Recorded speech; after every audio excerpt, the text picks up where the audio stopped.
Indore police जन सुनवाई में मंगलवार के दिन 59 शिकायतें पहुंची, जिसमें पारिवारिक विवाद, धोखाधड़ी, जमीन संबंधित मामलों के साथ ही अधिकांश मामले महिला संबंधित अपराध से जुड़े हुए भी पाए गए।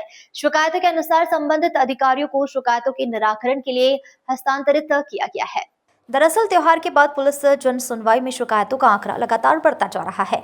जो आंकड़ा पिछले दिनों 14-15 शिकायतों पर रुका हुआ था, वह आंकड़ा अब 60 के लगभग पहुंच चुका है। शिकायतें कहीं थाना क्षेत्र की पहुंची है, जहां पर से फरियादी ने वरिष्ठ अधिकारियों के समक्ष आपसी पारिवारिक विवाह के साथ जमीनी धोखाधड़ी के साथ रुपए के लेन देन की शिकायतें भी की है। इनमें महिला संबंधित अपराधों की शिकायतें भी पुलिस तक पहुंची है। साथ ही तमाम शिकायतों को वरिष्ठ अधिकारियों द्वारा संबंधित अधिकारियों तक पहुंचवाई गई है और जल्द शिकायतों के निराकरण के निर्देश देने के साथ ही शिकायतकर्ताओं को तुरंत कार्रवाई का आश्वासन दिया गया है।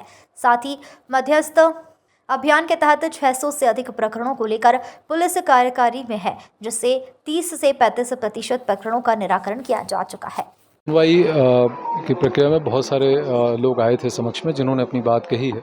इसमें कई बार आपसी पारिवारिक विवाद होते हैं, कई बार एफआईआर के बाद वैधानिक कार्रवाई हो जाती है, पर कई बार व्यक्ति को लगता है कि ये कार्रवाई पर्याप्त नहीं है।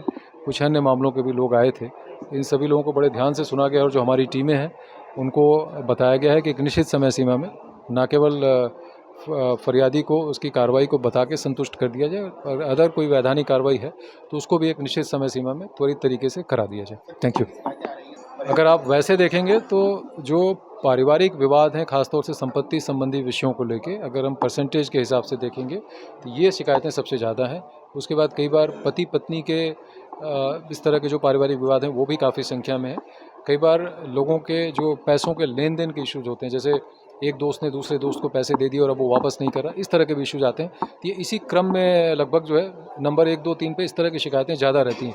कुछ एक शिकायतें, जैसा मैंने कहा कि एफआईआर हो जाने के बाद सारी कार्रवाई हो जाती है नियमानुसार, उसमें चार्जशीट भी पुटअप हो जाती है, लेकिन ऐसा लगता है लोगों को कि उसमें उनके अनुसार जो कार्रवाई होनी चाहिए थी शायद वो नहीं हुई है।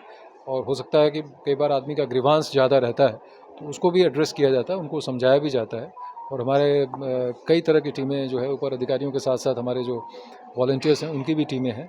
और कई बार अगर बहुत आपसी लेन देन की ऐसी बात है कि जो पारिवारिक स्तर पे ही है, उसको हम लोग कोशिश करते हैं कि उसको मीडिएशन में ले जाके दोनों पक्षों को सामने सामने बिठा के और उसके एक तरह से समझौता हो जाए और उसका एक समुचित जो दोनों का संतुष्टिपूर्ण निराकरण हो जाए।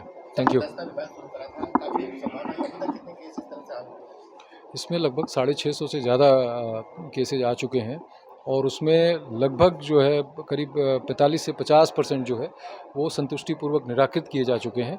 कुछ केसेज हैं जिनमें कि जांच की और आपराधिक कार्रवाइयों की आवश्यकता थी, तो वो संबंधित अधिकारियों को भेज दिए गए हैं और कुछ प्रकरणों में ये प्रक्रिया चल रही है। इसमें क्योंकि मतलब जो काउंसलर्स होते हैं ट्रेंड, जो इसमें जो मीडिएटर्स हैं, जो एक्रेडिटेड मीडिएटर्स होते हैं, उनको एक ही जगह पे बैठना ठीक होगा। तो फिलहाल तो ये कार्रवाई मुझे लगता है कि जो सेंट्रलाइज तरीके से सीपी ऑफिस में जो सेंटर है वहाँ से बेहतर तरीके से संचालित हो पाती है, क्योंकि वो एक्साई आके यहाँ पे बैठ पाते हैं।